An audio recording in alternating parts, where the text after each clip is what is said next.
Hello,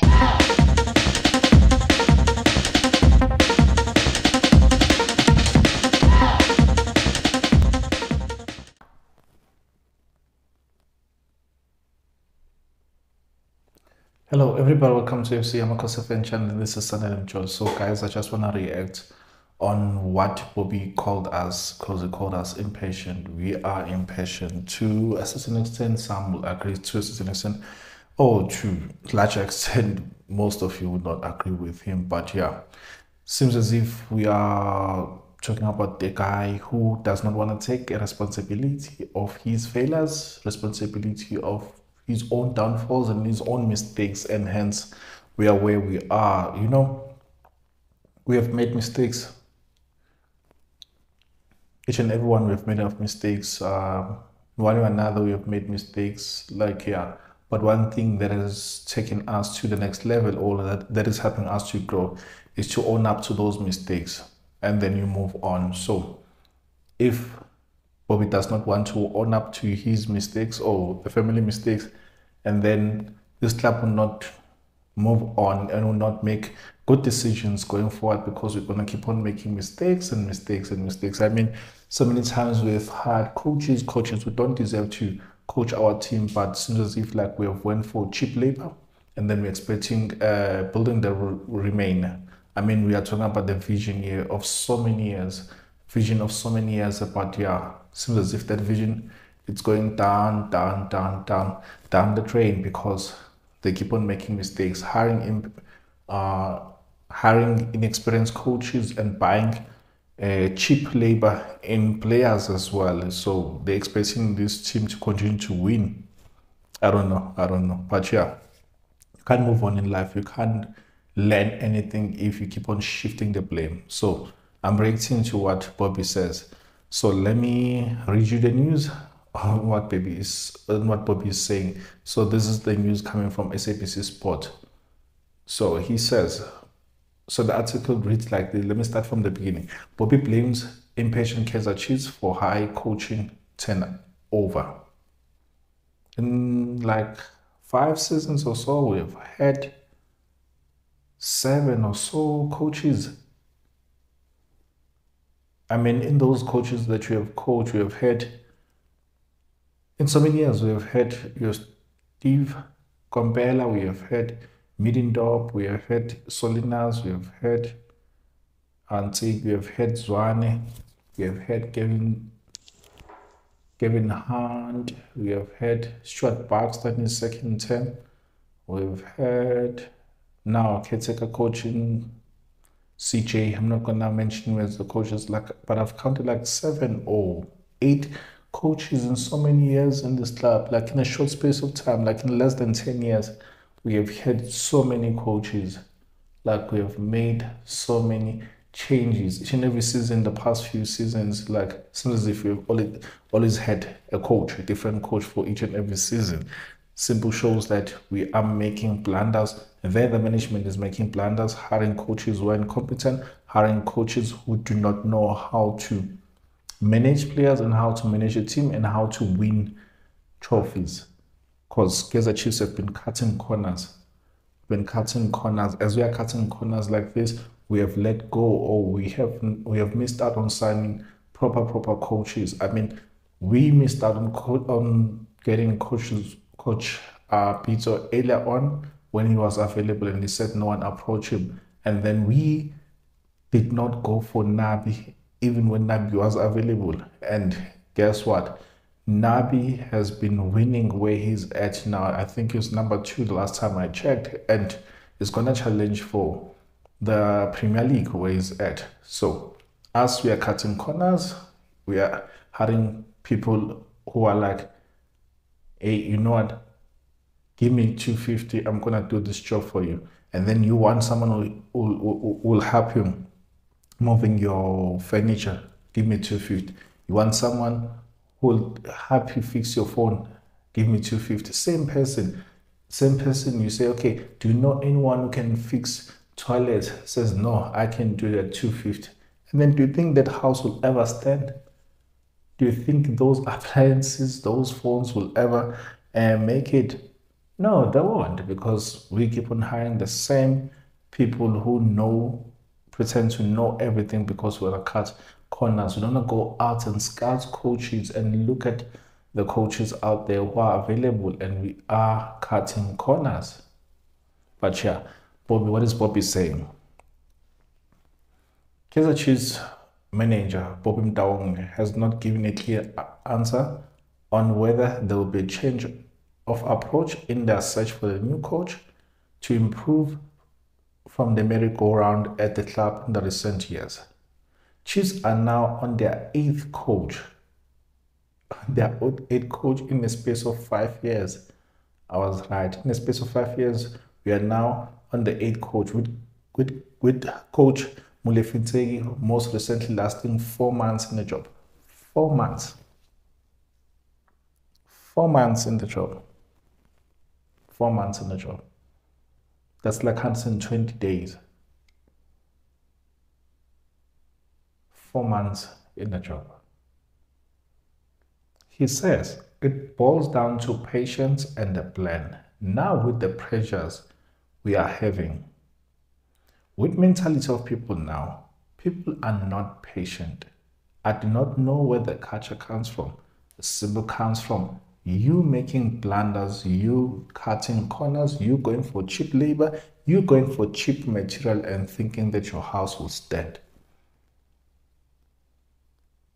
You're like that man that the Bible is referring to when they say that you are building your house on sand instead of building your house on a rock. When storms come, everything that Kaizer Ndaung has worked for will just vanish just like that because you keep on building upon sand when there's a rock to build on. Then you are blaming us and questioning us about patience when you've been hiring people who know everything but yet can't deliver.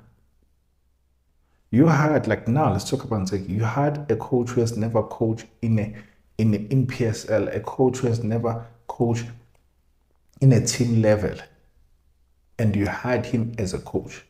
Wait, before you go there, you had one who has never coached any team, and then you're giving him a senior team. He has coached the development, and then you're giving him a senior team, and you think that it's going to perform miracles, and then you're calling us impatient.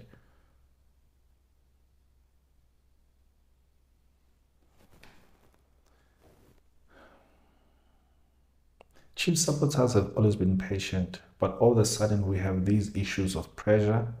Some of us are patient, some of us have vision, but the vision can only work if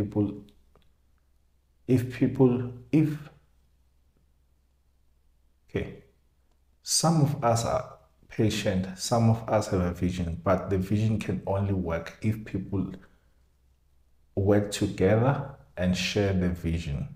What is the vision? What is the vision? Tell us what is the vision of this club now. Probably we don't know as fans what is the vision, the current vision of this club, where you're taking us, and for that vision to be apprehended or to be achieved, you need materials. Which resources are you using to achieve that vision? Which material? Which tools, which resources are you using to achieve that vision? Like the chairman was saying about the vision of building Kaizer Chiefs, 53 years later, it is still there. But there were bumps, smooth riding sometimes, and things didn't work sometimes. Even in the past, we have had top players who lost. Even Dr. Kumalo's had seasons where there was droughts, but we managed to soldier on and build. It's just a culture change of today's people to ban things, throw things, and fight. We don't know where that comes from. It's a new culture. Sure, I hear you. I hear you that we are making us feel like we are spoiled brats. Sure, I hear you. I hear you. To a certain extent, I agree with you that we have people that for them to be heard instead of raising their argument, their point of argument, they insult, they curse. Same with those who want, when they say they want to be heard, and they throw things, that they block the roads and all those things. Sure, I understand that you fight differently. I understand where you're coming from, but here's the thing: you have people whom supports this club, and emotional, this is the only thing that they know that seems to stabilize their emotions. Some people are coming from pressure jobs where they working like it's pressure non-stop. They have to deliver non-stop, and some are not being paid like money that is like that can afford, make them afford the things that are basic needs today. And they spend their hard earned 90 rand, 100 rand to come and buy a ticket. And then guys are losing, and they are losing because they're not properly coached, because there's no coach that you have had who knows what they are doing. And then you want these guys to pretend as if everything is going right. Your job, Monday to Friday, is giving you pressure. Come Saturday, you're gonna watch Kaizer Chiefs, and then they are playing dismal football. They are losing in the derby, and then they are hugging their opponents after the game. Then you want us to continue to support the team. Following the departure of Steve Compella, who was chased away by the fans after losing to Free State Stars in the Nedbank Cup semi-finals, it has been a downward spiral for Kaizer Chiefs as far as silverware is concerned. Mutang says that it's not a good thing to be changing coaches all the time, but demand the results. But the demand for results has taken over. There are various issues. You point a coach with an objective, with a profile to say which profile are you using to scan and to select these coaches? Which profile? You can't be like running like Chipper United. You can't be running like all these small teams and expect fans to be happy with you making decisions that are uncalculated. And then when they're throwing missiles and objects at the coaches, and then you blame them. Yes, we blame them for doing that, but which profile are you using? What profile are these coaches that you are talking about? How are you profiling them? How are you selecting them? Like,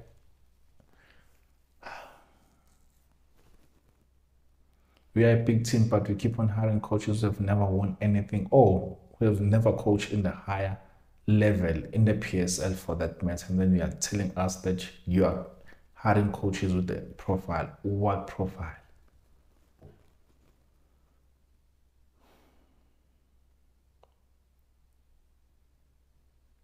Unfortunately, football is all about the results. And the generation of today, even the past generation, it's all about result driven. It's all about what you give and what you bring forward. So it is not a good thing. It is what we, it's not what we wish. It's not the culture for us to change coaches. 6 or 7 years, so many coaches. But it's all about success. It's all about the energy and the drive.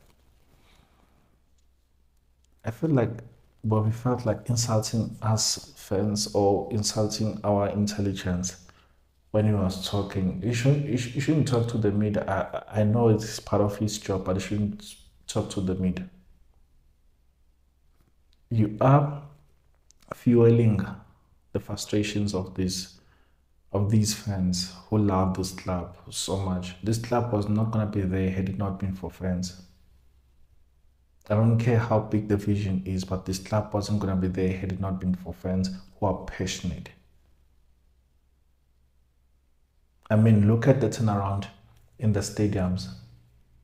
When last did you hear that the derby tickets still haven't been sold on the until the eve of the day, or until the eve of the game?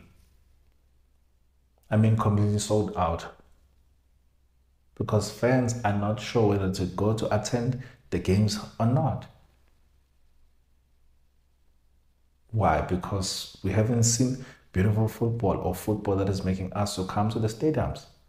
Because why? We don't have the coaches who are consistent because you keep on firing coaches based on you hiring incompetent and inexperienced coaches and then expect us to like sit at the back and say, no, we're gonna continue supporting this team no matter what. I'm disappointed. I'm disappointed. But we shouldn't talk in the media anymore. Just do the right thing. Hire a coach that is high profile, a coach who has achieved and won trophies, not coaches that you are saying, okay, you know what, we're going to give you a chance. You can't keep on giving the chances to each and every coach that is available out there. Give us a coach. Give us a coach, an experienced coach who will help us rebuild this team. I don't care who is it. Yes, I have my preferences, but I'm gonna support whoever coach that you're gonna hire. But make sure it's a coach who knows his work, who have won something before. But as for me, I'm really out. Like, comment, subscribe, LC. Bye.